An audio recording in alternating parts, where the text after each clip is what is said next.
O áudio que vocês vão ouvir agora é parte do podcast Xadrez Herbal.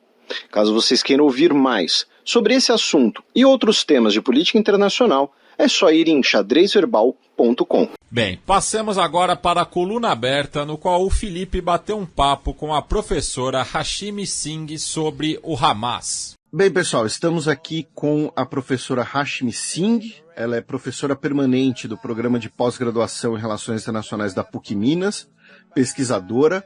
Ela é graduada em História, né, mais uma historiadora aqui no nosso programa, pela Universidade de Delhi, na Índia. Ela é mestre em História pela Universidade Nehru, também na Índia, e doutora em Relações Internacionais pela London School of Economics and Political Science do Reino Unido. Ela é cofundadora e codiretora da Rede de Pesquisa em Terrorismo, Radicalização e Crime Transnacional e coordenadora do Laboratório de Pesquisa e Projetos em Relações Internacionais da PUC Minas. E o doutorado da professora Singh se chama, né, Hamas and Suicide Terrorism, Multi-Causal and Multi-Level Approaches, que é publicado pela Routledge. E em breve teremos a publicação também do livro organizado por ela e pelo professor Jorge Lasmar, né, do Understanding Terrorism and Counterterrorism, ou seja, né, entendendo o terrorismo e o contra-terrorismo. Professora, muito obrigado pela sua disposição, pelo seu tempo. Agradeço a nossa amiga em comum, Monique Sorachevski, pela ponte. E, enfim, seja muito bem-vinda aqui ao Xadrez Herbal e obrigado pelo seu tempo. Muito obrigada pelo convite. Professora, tendo em vista até que nós temos muitos ouvintes que são da área de relações internacionais, né? A senhora poderia contar um pouco da sua carreira, né, para os nossos ouvintes, né? A senhora que graduada em História, mas hoje trabalha na área de Relações Internacionais, e por que a senhora decidiu escolher pesquisar o tema do terrorismo e especificamente do Hamas também? Muito obrigada pela pergunta, porque eu acho que é a primeira vez durante o conflito agora, e com certeza durante minha carreira que alguém me perguntou isso. Então, obrigada pelo interesse. Eu acho que é prudente começar com um pouco de história personal. Eu sou indiana, nasci e até hoje eu sou, em termos de nacionalidade, indiana. Mas meus pais, eles foram com o governo indiano, especificamente com inteligência. Então, eu cresci, eu era criança e nós estávamos literalmente mudando países todo 3, 5 anos. Então, em essa época, por causa de trabalho dos meus pais, eu cresci com uma situação de segurança muito pior. Eu não sei que vocês sabem, mas Índia é um dos países do mundo com mais tipos de terrorismo e mais ameaças e ataques do terrorismo do mundo. Quando você vê os dados, em cada ano, a Índia sempre tem dos lugares em primeiros 5 até 8 países do mundo com terrorismo.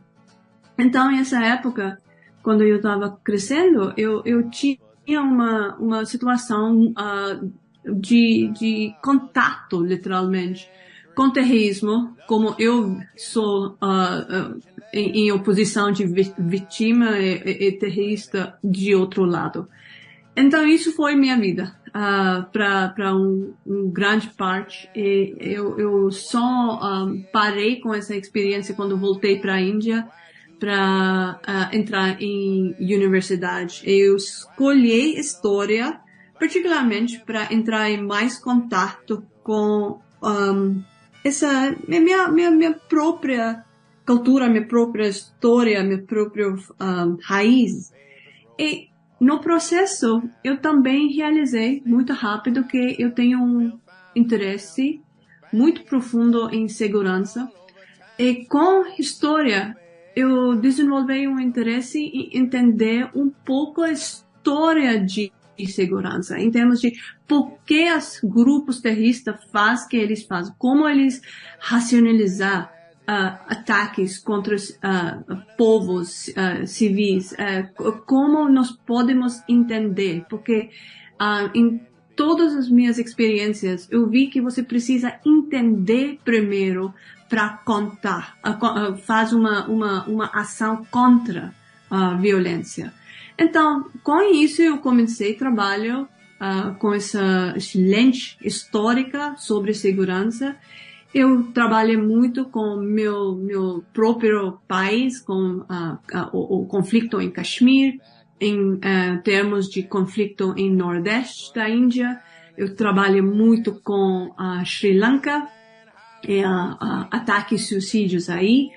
E muito rápido eu aprendi também que quando nós estamos falando sobre terrorismo, com todos os reforços que nós temos, nós não conseguimos fazer uma distância.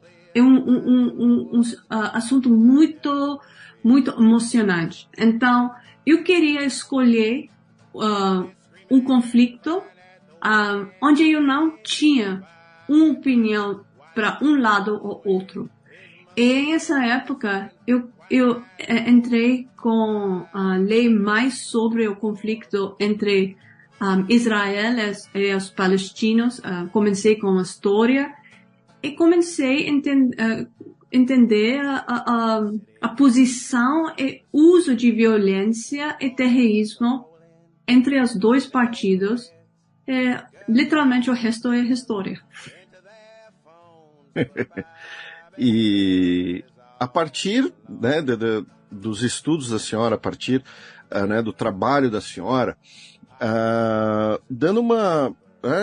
o que a senhora considera importante, né, essencial, para a gente compreender sobre as origens do Hamas? Né? O Hamas ele surge ali em 1987 no contexto da primeira intifada, ele tem uma ligação com a Irmandade Muçulmana. O que a senhora acha importante para a gente compreender essa origem do Hamas? Para mim, como mais uma vez, em primeiro lugar, como uma história, com lente de história, eu acho que é muito importante primeiro contextualizar Hamas entre outros partidos palestinos que historicamente usavam violência, incluindo terrorismo contra Israel. E para isso, nós literalmente precisamos entender duas coisas. A história de conflito entre Israel e palestinos, e outro, o ciclo de violência e a resistência do lado palestino. Porque em todas as formas, quando eu entrei para estudar o conflito, eu achei muito interessante e muito importante que nós temos esse ciclo de violência entre os dois partidos. Nós temos um ciclo de violência dentro do partido palestino que está intercalada com tempos sem violência. E isso é muito reflexiva do jeito que o movimento para a independência dentro da Palestina está envolvindo em este momento, mas também reflete muito como está a situação dentro do conflito entre Palestina e Israel no momento que nós estamos tentando colocar esse entendimento. Então, Hamas é mais um grupo entre muitos outros que surgiu na região. Até eu posso falar, é um dos grupos maiores que tem uma história mais curta em a história da Palestina. E isso é uma coisa muito interessante, porque Hamas sempre tenta construir uma narrativa onde eles têm uma história bem longe dentro na resistência palestina, até eles tentar voltar para 1936, rebelião contra os britânicos antes do estabelecimento do Israel, para Al-Qassam, até os foguetes deles têm mesmo nome para tentar colocar essa ideia que eles têm uma história bem longe em os territórios, em o movimento de resistência, mas isso é uma fabricação. Então, Hamas é, para mim, só parte do uma resistência palestina, é parte radical, muito mais radical pode ser do que outros, mas não é mais radical do que, por exemplo, jihad islâmico, e também é parte de resistência mais islâmico. E isso também conecta ao movimento de independência dentro da Palestina, dentro das comunidades dos palestinos, para o lado do Islã político. Porque nós temos esse surgimento de Islã político em década de 70, 60, em a área, em os territórios. E para mim, Hamas é dos exemplos melhores como o Islã político ganhou mais espaço em a resistência durante a década de 80 e depois. Então, para mim, eu sempre vi Hamas como parte de uma história maior. É só capítulo dessa história, que é muito mais complexo, muito mais longe, e vai durar até depois Hamas, se nós não vamos resolver o conflito entre os palestinos e Israel. E, professora, pensando nessa trajetória do Hamas, aí, como a senhora mencionou, né, o Hamas não é o único grupo, né, e justamente como parte, talvez, do confronto entre os dois principais grupos palestinos hoje, né, o Hamas e o Fatah, né, o Hamas ele toma o controle da faixa de Gaza em 2006, né, expulsa o Fatah da faixa do território naquele momento, e desde 2006 o Hamas administra a faixa de Gaza, né, sem oposição, né? Tem outros grupos armados, como o Jihad Islâmico Palestino, mas a administração da faixa de Gaza é totalmente feita pelo Hamas. O que a senhora pode nos dizer sobre como é essa administração, como é esse processo, até porque em 2017, né, nós tivemos uma nova carta do Hamas, né, nesse crescimento, e muitas pessoas viam ali nessa nova carta uma possível moderação, digamos assim, naquele momento, né, talvez fruto desse processo de administrar a faixa de Gaza. Então, sobre esse período de mais ou menos 11 anos, né, o que a senhora acha importante destacar, o que a senhora tem a nos ensinar? Eu acho que nós precisamos lembrar duas coisas muito importantes aqui. Primeira coisa, Hamas surgiu como um grupo violento, grupo terrorista. Eles sempre usaram táticas terroristas, como nós estamos vendo até agora em o conflito recentemente.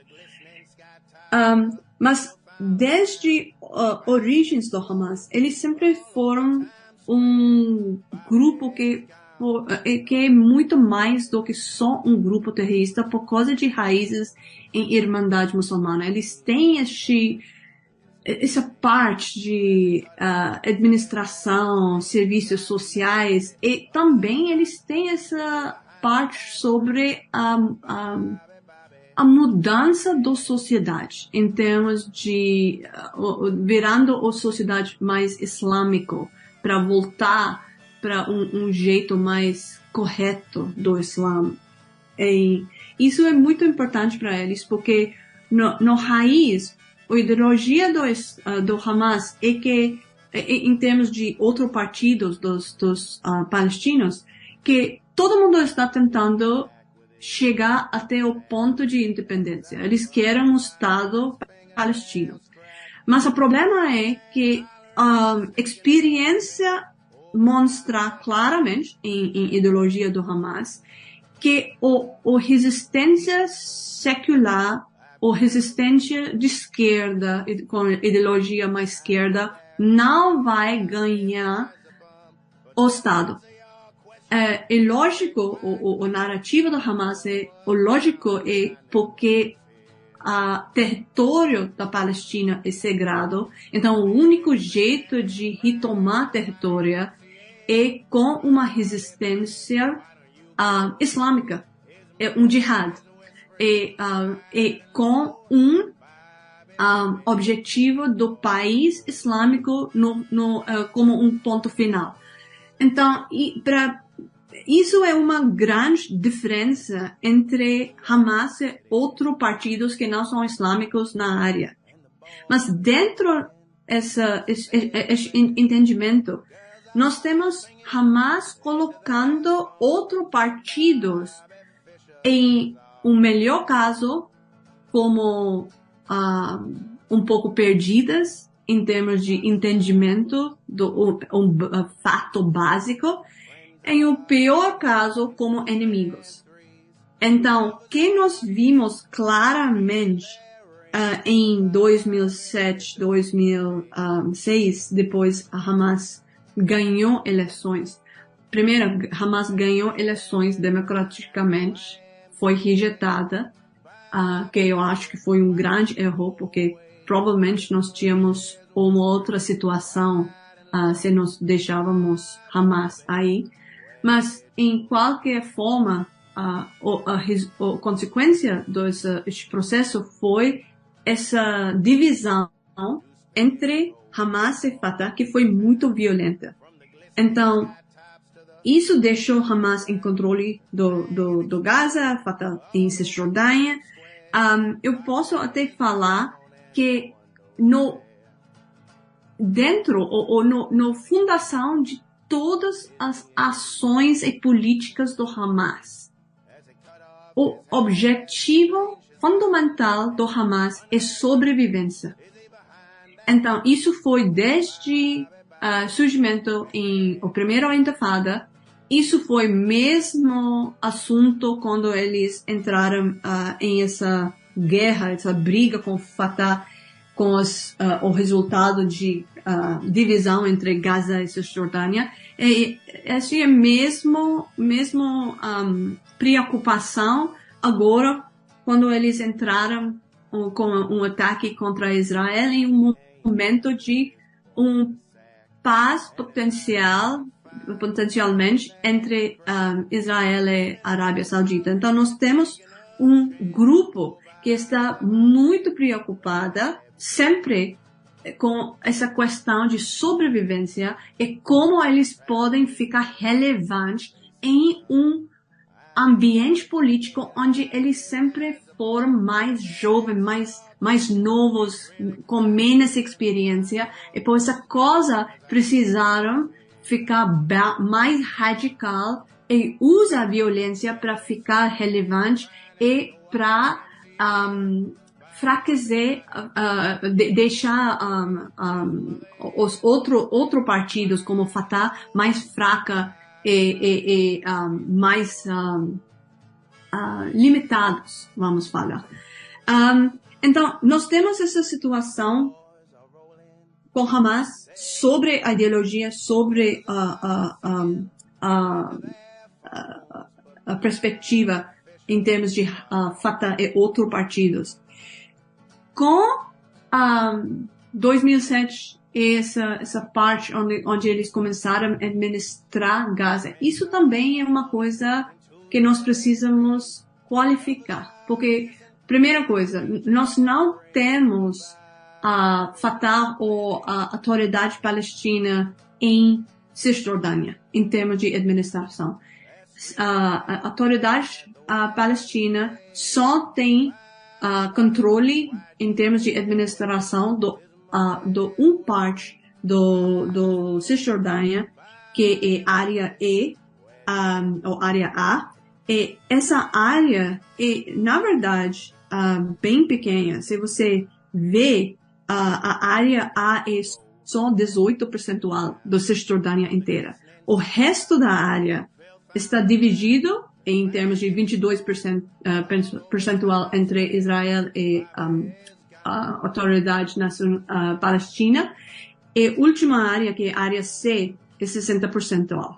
Então, nós não temos exatamente um controle total da Autoridade Palestina em Cisjordânia. Mesmo jeito, você tem uma presença física e controle física e militar usando violência contra qualquer partido, qualquer comunidade dentro da Gaza possível que existe do Hamas. Mas em termos de administração, eles são totalmente dependendo sobre a autoridade palestina para dinheiro e fundos. E isso também é uma relação muito interessante, porque eles são em conflitos, eles são em competição, mas a autoridade palestina e a base não tem jeito de deixar os palestinos sofrer dentro da Gaza. Então, eles não têm outro jeito do que dar fundos para Hamas, para dar dinheiro para Hamas, para tentar aliviar um pouco a situação em Gaza. Então, isso também dá para vocês uma visão sobre como o bloqueio do Israel, que já passou mais de 15, 16 anos agora, está afetando essa situação. Porque isso é a fundação, por exemplo, para a construção primeiro dos túneis para literalmente contrabandear materiais entre Egito e Gaza. E Hamas usava os túneis que foi muito fracos, muito delicados no primeiro momento em Rafah e outra parte da fronteira entre Egito e Gaza para literalmente contrabandear comida, água, mas também armas, mísseis, foguetes e outras coisas para fortalecer a situação do Hamas, não só dentro da Gaza, em termos de controle sobre a população aí, mas também contra inimigos como Israel. Porque e também em termos de qualquer ameaça de qualquer outro partido palestino. Porque para Hamas, todo mundo são inimigos, em uma forma ou outra. Então, isso é a situação onde nós temos essa literalmente uma indústria de contrabando e fluxo ilícitos e ilegais dentro da Gaza. Então, o que nós temos hoje do dia é uma situação muito delicada, porque nós temos dentro da Gaza essa coisa de, tem a administração do Hamas, mas a administração do Hamas está dividida em termos de apoio, um lado, autoridade palestina, que não tem jeito de negar fundos por causa de o povo, a população aí, e outro lado sobre os túneis, sobre o tipo de apoio do outros países como Irã, como grupos em termos de outros grupos, Hezbollah é dos maiores, Qatar e outros. Então, nós temos essa situação muito, muito complicada. Outra fonte também, em termos de dinheiro, financiamento, é outros palestinos que são refugiados. Nós temos mais de 7 milhões de palestinos que foram refugiadas durante a Primeira Guerra, então em 48 e depois em 67. Então, temos mais do que 7 milhões de palestinos fora dos territórios do faixa de Gaza e Cisjordânia. Então, isso dá um pouco de visão, eu espero, para vocês em termos de como Hamas controla a faixa de Gaza e como eles controlam em termos de... Porque eu não posso falar é só administração, porque é um pouco mais um lado da administração, um pouco controle mesmo, usando força quando precisa, e outro lado um pouco menos de administração, porque eles são totalmente dependentes sobre outros atores para dinheiro, para apoio, para tentar governar. Então, é uma situação muito complicada. Em nossos estudos, a pergunta que nós sempre temos é se nós vamos dar mais condições, melhor condições em termos de resolução do conflito protata, que tão longa, nós vamos ter ou não uma moderação em Hamas. O problema que você falou sobre a moderação em Hamas em 2017, nós vimos claramente duas tendências.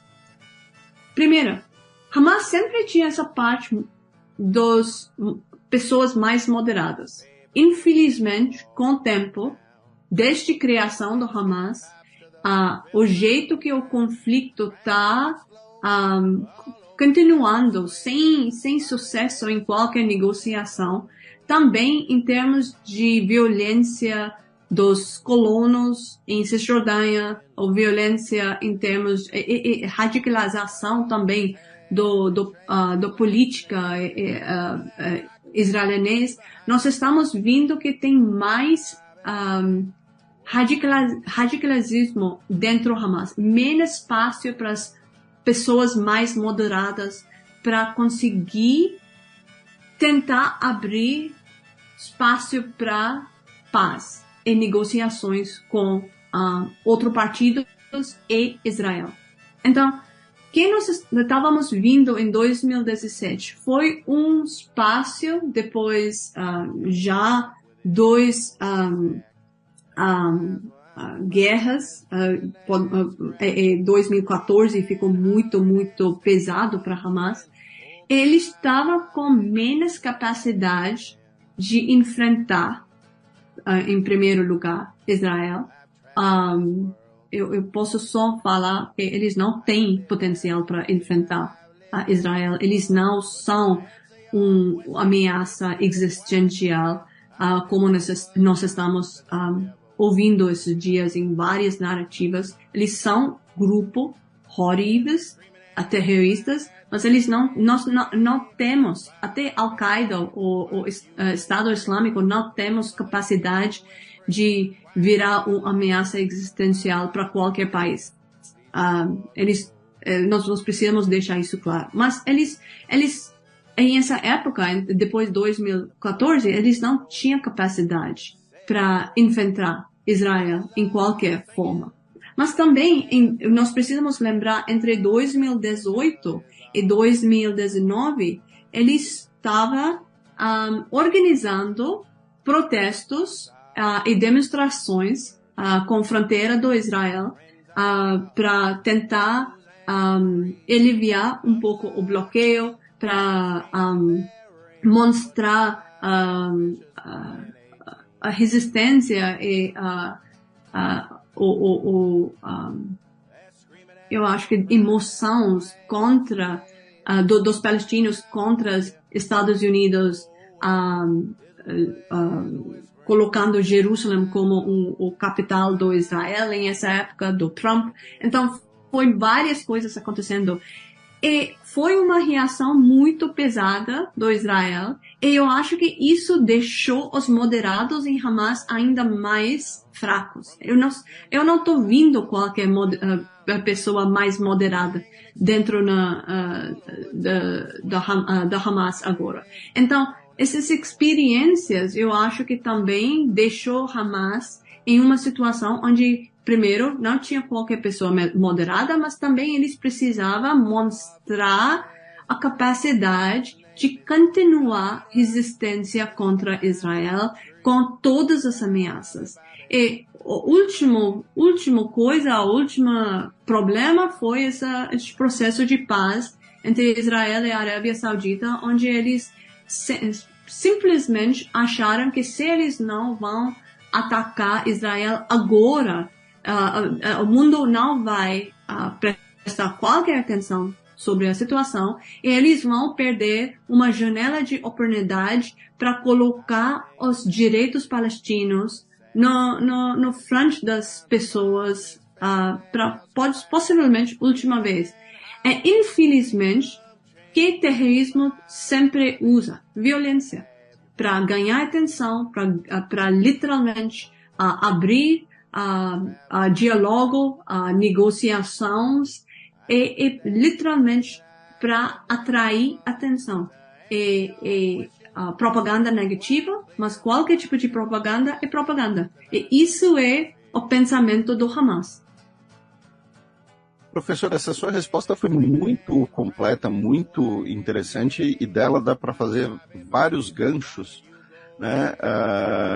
A senhora mencionou, né, a questão de o crescimento também de extremistas em Israel ter colaborado, né, para o enfraquecimento dos moderados no Hamas, e só citando, né, teve um texto de um militar israelense que viralizou nas redes sociais, o Nir Cohen, que ele falou algo também nesse sentido, né, que ele falou que, por exemplo, enquanto Israel não se livrar de Itamar Ben-Gvir, coisas assim vão continuar acontecendo. E uma outra coisa que a senhora mencionou o Catar, né, que é onde fica a representação internacional do Hamas, digamos assim, né? Hoje, quais são os países que têm boas relações com o Hamas, que são aliados do Hamas, né? Muito se fala ali de Catar, Irã e Turquia, né? A senhora acha que são esses três? O que a senhora pode falar sobre isso? Tem outros países que são importantes mencionar? Enfim, por favor. Eu acho que é uma pergunta muito difícil, porque nós temos, por exemplo, historicamente, envolvimento dos vários países. Nós tínhamos, historicamente, envolvimento do Iraque, em época do Saddam Hussein, que até tinha o parte dos fundos do Hamas sempre como parte do financiamento dele para o grupo, mas também nós precisamos lembrar que não existe fora esse apoio aberto, o apoio em termos de apoio material. Não existe qualquer país em Oriente Médio que pode abertamente recusar apoio da causa palestina. Isso é suicídio para qualquer governo em Oriente Médio. Isso é uma coisa que Hamas entende totalmente, está agora manipulando, porque olha como eu estou usando palavras. Os países não podem rejeitar apoio para a causa palestina. Isso não é a mesma coisa do que apoio para Hamas. Mas é muito difícil, em um momento, separar e deixar encaixar as duas partes, porque Hamas está em controle do faixa de Gaza com um poder que nós não podemos ajudar ou acessar o povo do faixa de Gaza sem Hamas. Então, isso é um grande problema, porque sim, nós temos Catar, nós temos outros países, então nós tínhamos IUA, Bahrein até um pouco, até um limite, Irã, obviamente, por causa de Irã, Síria, mas muito mais escondida em termos de apoio, Hezbollah, não exatamente Líbano, mas essa conexão entre Hezbollah, Líbano e, Hezbollah, Síria e Irã é muito importante em termos de o funnel de apoio, o funnel de treinamento, assistência material. Mas, então, nós temos uma situação bem complexa. Antigamente, antes do que Al-Sisi em Egito, nós tínhamos um pouco mais espaço para... Egito tem uma posição muito interessante em termos de Hamas, porque, obviamente, Hamas está conectada com a Irmandade Muçulmana, que tem uma história muito longe, muito complicada dentro do país, tem história de persecução mesmo dos líderes do Egito, mas nós precisamos lembrar, por exemplo, que foi a Irmandade Muçulmana que ganhou eleições depois da Primavera Árabe. Então, para um pouco tempo, foi um pouco mais fácil, vamos falar, entre Egito e Hamas. Não foi um apoio claro, não foi um apoio também reconhece, eles entendem primeiro a ameaça que Hamas vai representar para o país, mas também eles não querem uma inundação dos refugiados dentro do Sinai. Então, isso também deixa o Egito em um lugar muito mais problemático, equilibrando entre posições. Mas com Al-Sisi, Fatah Al-Sisi, que nós estamos vendo claramente, é o realinhamento do Egito claramente do lado israelense. Então, sem qual tipo de apoio, por essa coisa nós estamos vendo tanto problema em abrindo a fronteira de Rafah, que aconteceu sexta-feira, hoje. Então, eu acho que em termos de países, são complicados. Mesmo jeito, a Jordânia sempre ficou contra a Irmandade Muçulmana e contra a Hamas. Então, em termos de países vizinhos, até nós não temos um apoio direto. Então, isso também é uma coisa muito importante para entender como não só Hamas, mas também outros partidos palestinos, em alguns momentos, historicamente, sentiram isolados em termos de apoio árabe contra Israel em o movimento de independência e para o Estado palestino.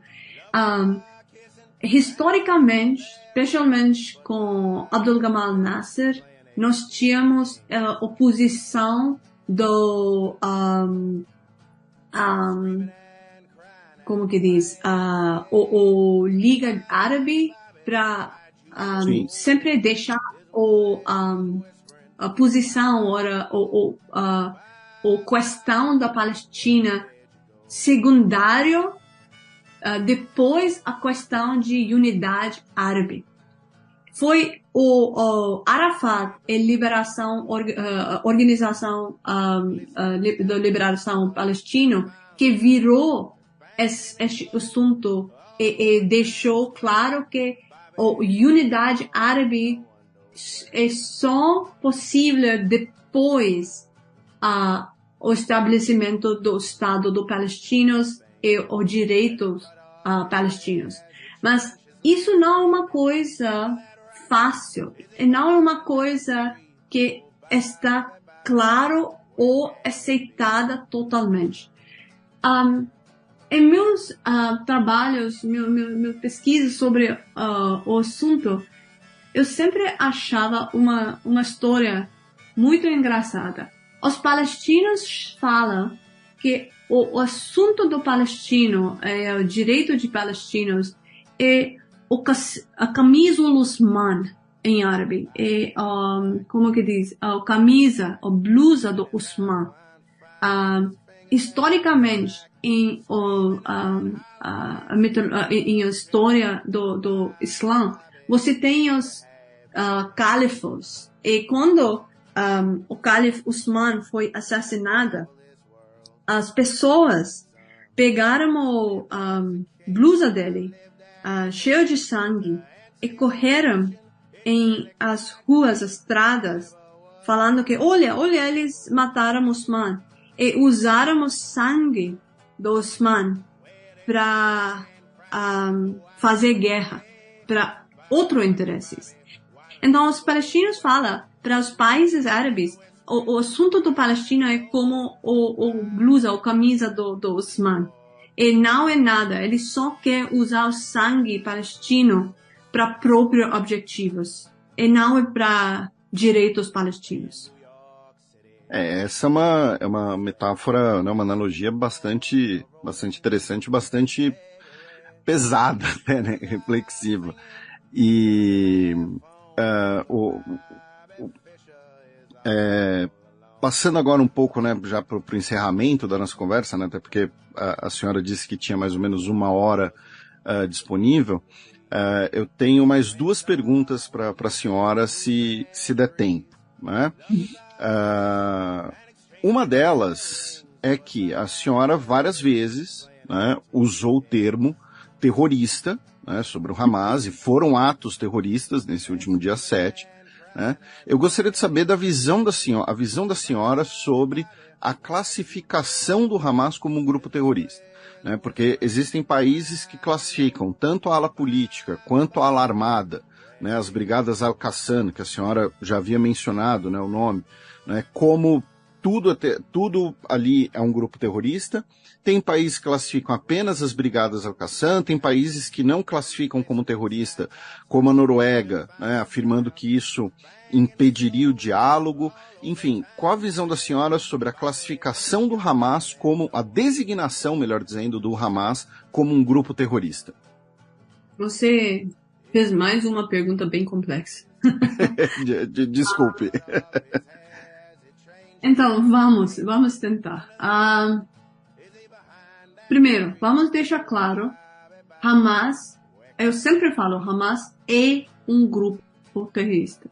Eles têm parte claramente usando táticos que nós podemos categorizar como terrorismo. Não tem qualquer dúvida. Mas, de sempre, eu falo que isso é parte do Hamas. Eu não estou falando que não existe diálogo, contato entre fações dentro do Hamas. Mas Hamas tem mais do que faz. Eles têm essa parte política, eles têm a parte em termos de serviços sociais. Então, como todos os outros partidos, até dentro nos países, Hamas também tem várias faces, rostos que eles mostraram para o mundo. Eu vou só colocar aqui, nós temos essa divisão em nossa cabeça, em termos de entendimento, entre política e violência.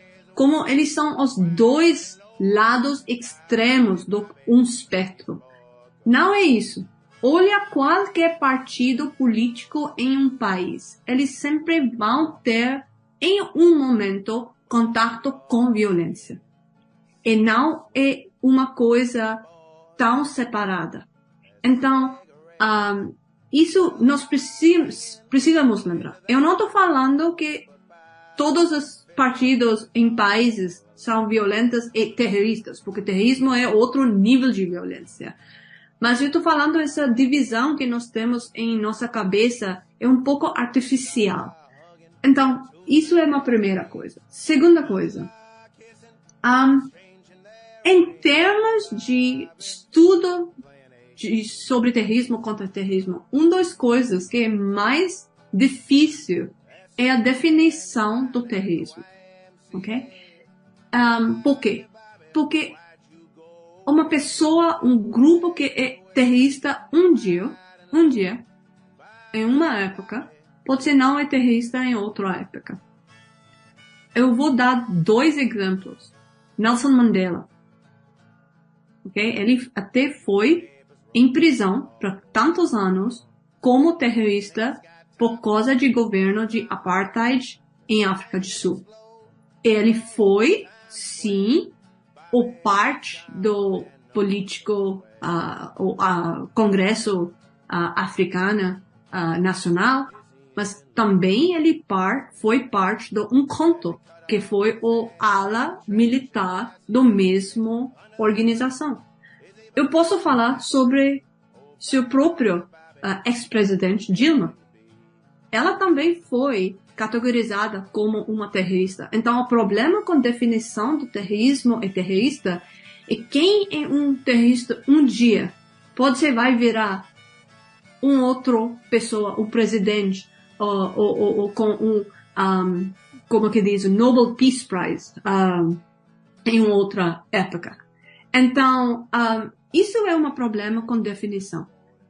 E por essa coisa, eu acho que você tem essa resistência essa diferença também entre países em termos de como categorizar Hamas. Nós também precisamos colocar Hamas de novo dentro no contexto do conflito entre Israel e Palestina.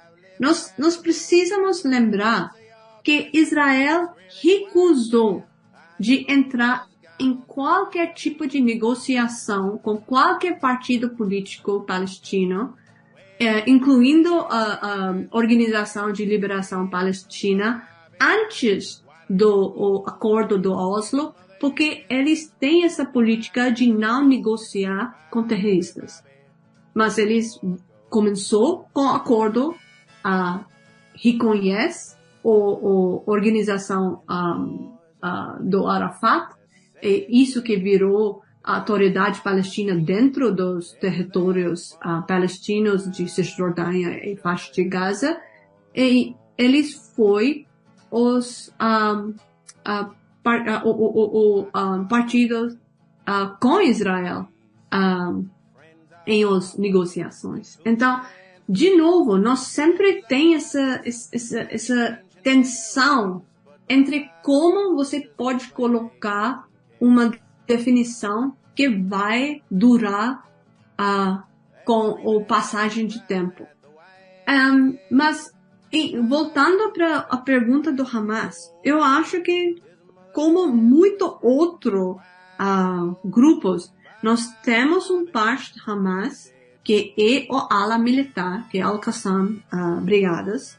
Nós temos a outra parte, que é o gabinete político, e nós temos outra parte, que é parte dos serviços sociais. Eles têm contato um de outro em termos de fações. Eles têm que prestar atenção para objetivos do gabinete político. Então, o jeito para resolver qualquer problema com Hamas, eu acho que, na verdade, é político. Nós precisamos abrir, primeiramente, um diálogo com o gabinete. A segunda coisa, não é fácil, é muito fácil falar, não é fácil colocar em ação, porque no raiz nós precisamos mostrar como uma comunidade internacional que nós estamos preparando e preparados em termos de, mais do que preparados, nós estamos empenhados em termos de uma resolução em termos de dois estados viável em essa área. Porque sem esse tipo de, como que diz, segurança, sem esse tipo de objetivo ou capacidade de mostrar que nós estamos de verdade indo em essa direção para garantir um Estado, nós não vamos ter espaço para abrir qualquer tipo de diálogo e nós vamos ter uma situação dentro do Hamas onde o ala militar vai ter mais poder e mais influência sobre as decisões políticas. E isso é o problema. Então, não é exatamente uma resposta direta para a sua pergunta, porque eu acho que não existe uma resposta direta, mas nós precisamos entender Hamas como um grupo bem complexo, com várias partes, e o jeito de resolver o problema é achar o jeito que nós podemos colocar em diálogo, em negociações para resolver o conflito. Porque nós estamos vendo os dois lados, já foram 70 anos, é uma falha dos líderes dos dois lados que nós não temos paz. Eu posso falar ainda mais para o parte israelense, porque o problema é que eles têm um país. Eles não tinham um líder com visão estratégica para literalmente garantir segurança e o futuro para o país sem usar agressão. Em 70 anos, nós estamos vendo claramente que agressão e violência não é o jeito para chegar até o final. Professora, para a gente encerrar, eu deixei a pergunta mais difícil para o fim. Oh my God. E a senhora comentou, né, sobre os possíveis motivos desse ataque, né, como a normalização de relações com a Arábia Saudita, né, o crescimento do extremismo dentro da política israelense.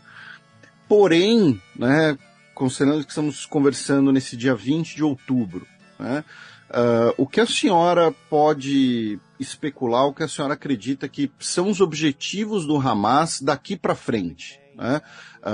Como, né, considerando que já temos aí mais de uma semana dessa guerra, né? Então daqui para frente, o que a senhora vê? Sabe, isso é uma pergunta muito interessante. Porque eu tô um pouco chocada com algumas coisas aqui. Vamos colocar isso aqui primeiro e depois voltar para a pergunta mesmo. A primeira coisa, eu pessoalmente acho que isso foi um grande cálculo de erro do Hamas. Eu acho que eles montaram um ataque vicioso, que nós não vimos este nível de violência desde a segunda intifada, a campanha de ataques e suicídios contra Israel. E eu acho que ele estava montando o ataque em essa hora, esse momento, por causa de vários fatores. Dos fatores foi a violência de colonos, o movimento de extrema direita contra pessoas em Al-Aqsa, a mesquita de Al-Aqsa, a área de Al-Aqsa. Mas isso foi secundário. E o primeiro fator, com certeza, foi o processo de paz e negociações entre Israel e a Arábia Saudita. Mas, então, eu acho que eles usaram os ataques nessa época para literalmente ter uma resposta do Israel violenta, uma guerra de novo em Gaza, porque a política do Israel infelizmente é muito mais agressiva em termos de contra-terrorismo. E nós estamos vendo isso claramente, que os grupos terroristas estão usando esse tipo de política, esse conhecimento da política para ganhar um espaço quando eles precisaram. Então, eu acho que Hamas literalmente entrou no ataque com essa perspectiva. Duas coisas. Primeira, eu não sei que eles conseguiram imaginar que Israel vai fazer uma resposta como eles fez. Porque, só para colocar aqui, a resposta do Israel foi muito mais agressiva do que qualquer pessoa, qualquer partido imaginava. Só para dar um exemplo, em 2011, nós tínhamos a campanha de bombardamento de OTAN contra Iêmen. Eles, em essa época, em um ano, usaram mais ou menos 7.050, uma coisa, de bombardamentos.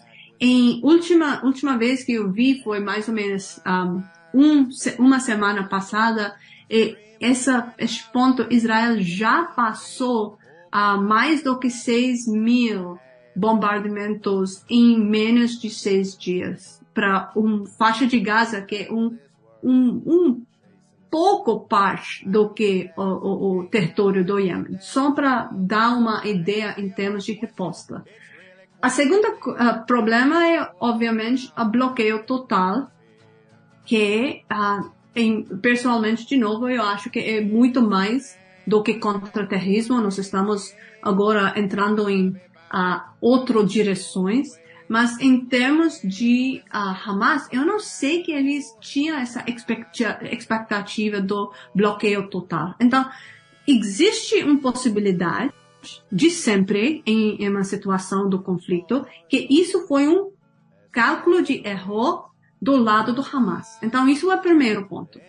Segundo ponto, eu fiquei chocada com a política do reféns do Hamas em ataque essa vez, porque tradicionalmente Hamas não tem uma política de tirar reféns, de sequestrar pessoas. Nós temos só 3 situações, em a década de 90, foi em 94, outro em 2014, outro eu acho que foi em 2016, uma coisa onde nós tínhamos essa situação do reféns. Mas agora, então, eu não estou conseguindo entender até agora que isso foi um pedido dos líderes ou foi a decisão dos combatentes na hora. Se foi a decisão dos líderes, nós temos uma mudança em termos de táticos do Hamas que é muito grave, é uma coisa que é muito preocupante mesmo, porque nós estamos vendo o Hamas que está preparada para uma escalação como a segunda intifada. Então, eles, se é a decisão dos líderes, voltando para o primeiro ponto, pode ser não é cálculo de erro, eles querem uma invasão terrestre, entendendo que vai ter um custo enorme em termos de população civil, mas também eles vão conseguir puxar Israel em uma guerra muito difícil, prolongada, sangramento, em um tipo de guerra urbana. Israel não tem experiência de guerra urbana para mais do que 20 ou 30 anos. Eles sempre, em essa época dos últimos 20, 30 anos, são envolvidas em maior parte em conflitos bem assimétricos. Então, onde eles têm o poder muito mais do que o outro lado. Única exceção, até um ponto, foi 2006 com Hezbollah. Isso não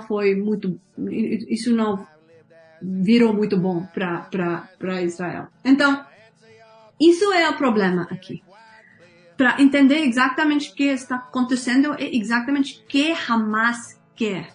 Mas, com certeza, Hamas está entrando no processo de conflito em um momento, o primeiro objetivo, sobrevivência, porque eles sabem que se os direitos dos palestinos vai ficar fora de qualquer negociação, isso vai impactar a relevância e sobrevivência deles dentro no território em geral.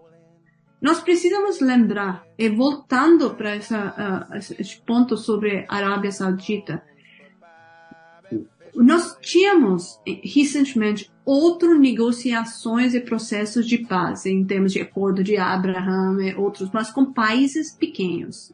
Não são tão relevantes. A última vez que nós tínhamos um processo de paz que virou um grande problema para os palestinos e direitos palestinos foi a paz do Egito, unilateral, que eles fizeram com Israel, e até tinha consequências graves, incluindo a assassinação do Sadat, que foi o presidente do Egito na época.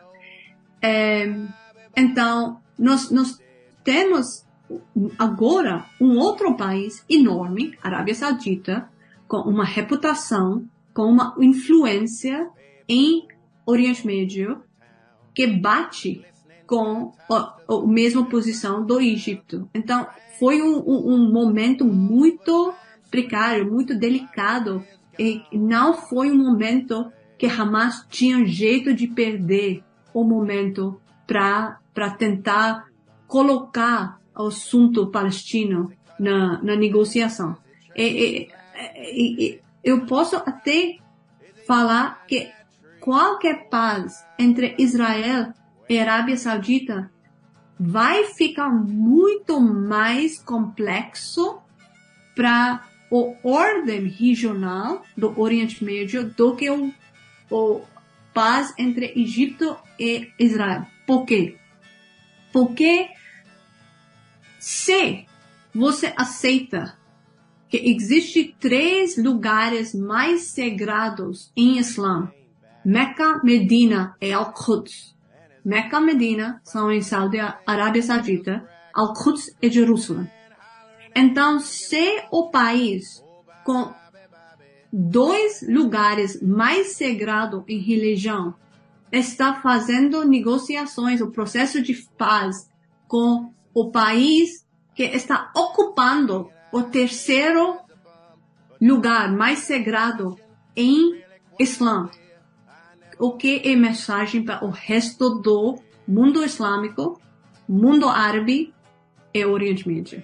Então, isso foi um momento que Hamas não tinha jeito de perder. Eu não sei que vai ajudar você. Não, mas como disse, essa era a pergunta mais difícil. E professora, para a gente fechar, primeiro, muito obrigado pelo seu tempo, pela sua aula, né? A gente até acabou passando um pouco, mas foi sensacional. E aqui no Xadrez Herbal, né, toda vez que recebemos um convidado ou convidada novos, a gente pede uma dica cultural para essa pessoa, né? Pode ser um livro, não vale o livro da senhora, né? Mas um livro, um filme, um documentário, enfim, qualquer coisa. E também fique à vontade para divulgar para os nossos ouvintes o que a senhora desejar, o que a senhora achar apropriado e como acompanhar o trabalho da senhora, se a senhora tem perfis nas redes sociais, enfim, fique completamente à vontade. Eu acho que eu vou recomendar alguns filmes, porque eu sempre uso filmes e documentários para explicar assuntos. Então, eu acho que sobre... e não existe um filme sobre tudo. Então, do lado do Nakba, o processo de imigração e criação do problema refugiados dos palestinos, tem um documentário na Al Jazeera que é muito interessante, que coloca a história de conflito em lugar. Em termos de os resultados de intervenção dos israelenses em a guerra civil do Líbano, eu sempre uso um filme em inglês chama Waltz with Bashir, então Dança com Bashir. Valsa com Bashir, saiu em português. Pode ser isso. A mesma coisa do lado, de novo, eu acho que é diretor do Israel, mas é um filme excelente sobre a psicologia atrás do ataque e suicídio. É um filme que chama Paradiso Agora, Paradise Now. De novo, muito, muito bom. Eu acho que esses 3 são ótimos. E depois, se sua audiência quer referências, eles podem entrar em contato comigo, porque tem muito trabalho sobre a área, mas eu acho que esses 3 são um dos melhores que eu posso lembrar agora no momento.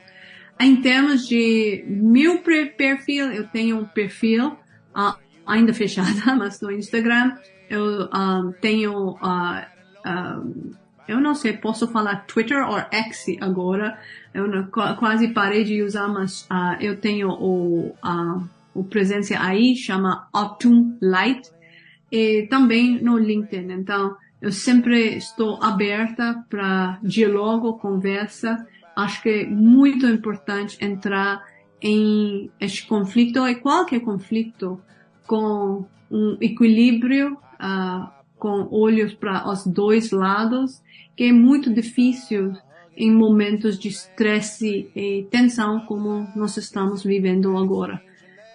Então, eu acho que é isso. Muito obrigada pelo convite mais uma vez.